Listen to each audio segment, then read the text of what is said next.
نوار ویدیو از مهمانی رئیس جمهور در خانه های ساکنان تصادفی نیست. دیده می شود که برای مهمانی رئیس جمهور عائله ثروتمند انتخاب شده است. اما صحبت غیر رسمی در میان نبود.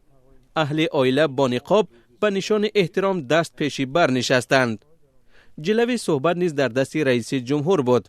او سوال میداد و میزبانان کوتاه پاسخ می گفتند.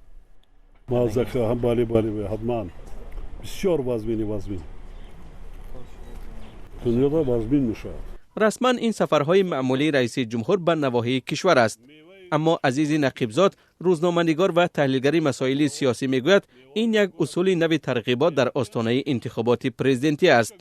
نقیبزاد میگوید که هرچند در کشور هنوز معرکه انتخاباتی شروع نشده است، این گونه مهمانی ها به اندیشه مؤلفانش باید ابراز پرزیدنت مردمی را تحکیم بخشند و همیشه یا تکنولوژی سیاسی گوناگون استفاده کرده می شود. عبدالملیک قادروف تحلیلگر دیگر تاجیک میگوید که کش شخصیت رئیس جمهور در تاجیکستان سال به سال بیشتر می شود. در کشور گروه های مخالفین واقعی سیاسی باقی نماند، ولی نیکو احوالی مردم بدتر شد. حالا به فرق از سالهای گذشته کاربران در شبکه‌های اجتماعی حکومت را آشکارا تنقید میکنند. То, что сейчас происходит,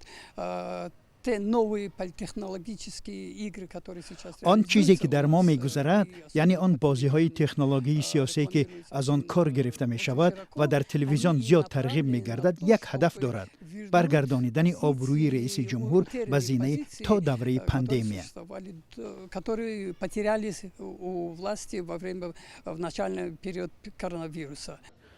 از زمان صاحب استقلالی تاجیکستان هیچ یک از انتخابات دایر شده در کشور از جانب نهاد و سازمان‌های غربی آزاد و دموکراتی اعتراف نشدند.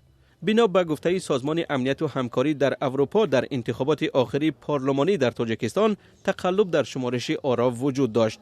از این رو آبرو و نفوذ زیاد هم به نتیجه های انتخابات تأثیر ندارند. عبدالملیک قادروف تحلیلگر تاجیک میگوید اما برای رژیم کنونی در تاجیکستان آبرو و اعتبار همچون کفالت علاوگی حفظ قدرت ضرور است.